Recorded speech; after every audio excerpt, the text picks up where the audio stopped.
So, today in Olympic history, I'm going to be doing this video on how skateboarding has affected the Olympics in a positive way and how skateboarding in general made its way to the Olympics. So, skateboarding started in the it caught up in the late 60s by people using 2x4s and rollers, and including their wheels, and they would just drill them onto the 2x4s and they would just skate around on them. And right after that, the middle to late 70s, people were still using those and they were making like actual boards meant for that skating, not just 2x4s. And grip tape came out. It's basically just sandpaper, but not like high grit where it'll just like tear off your shoe. Of course, grip tape will tear off your shoe, but it's this version of grip tape was like softer. So was regular grip tape now to this day.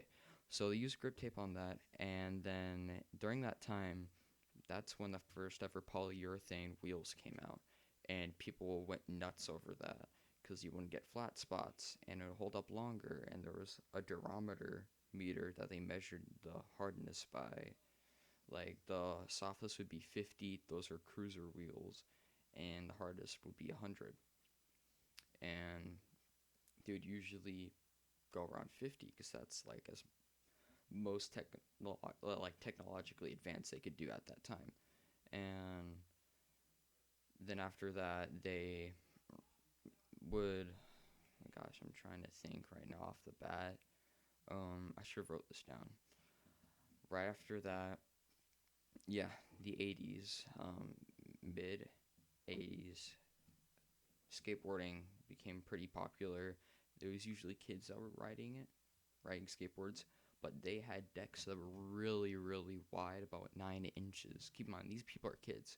They can barely do tricks on that, about 8.5 to 9 inches wide, and they weren't really that long. Actually, they're about this long, like this long, and they just had a tail, no nose. They were called cruiser decks. People still ride them to this day, but not as much.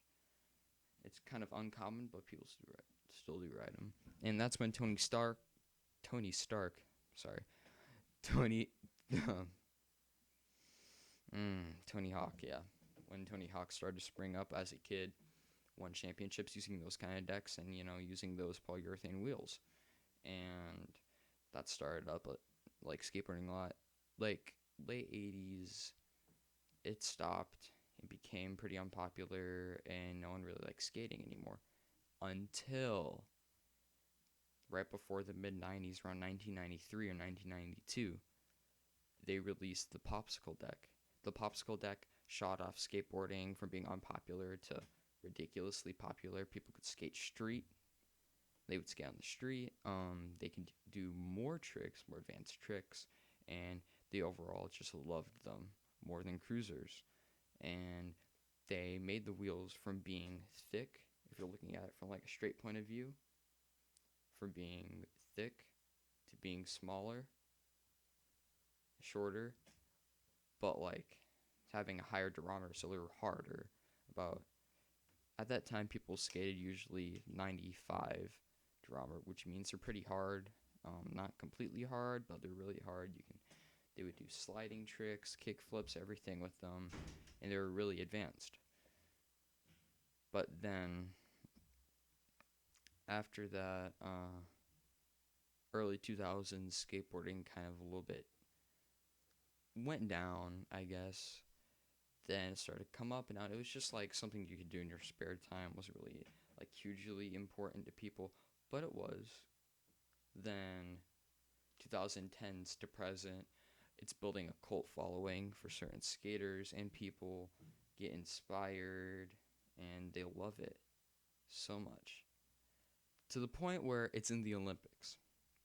The Olympics, but besides it was postponed, the Olympics, we're going to get skateboarding in.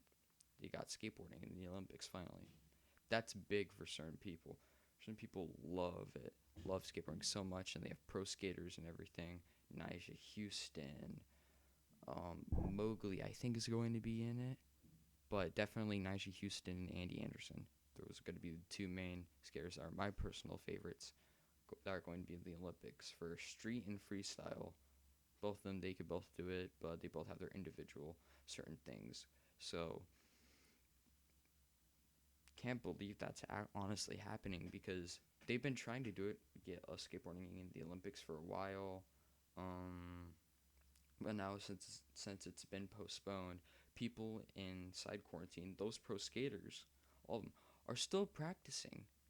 Some of them have their own skate parks. Some of them just do it in their garage, in their driveway, and they're not giving up. They're not going to give up because they've built such a huge cult following for certain people that they don't they they can't give up. They have little kids that watch them all the time, and even people like of all ages, even adults are probably older than them, are inspired by them, and they're like, "Oh, he's such a good skater. I want to skate like him. I want to be like him. I want to do like the same tricks he does. He's such a good skater. He's my favorite." And they know that, and they're not going to give up on the Olympics. It's just postponed. It's not canceled.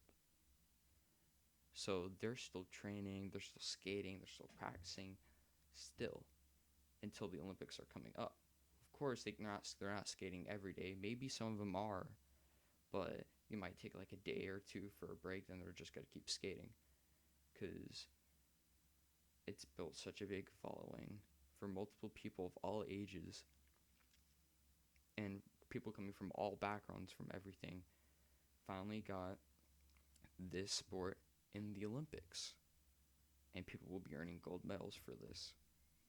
And it's built over such a long time that now I think it's stronger than ever.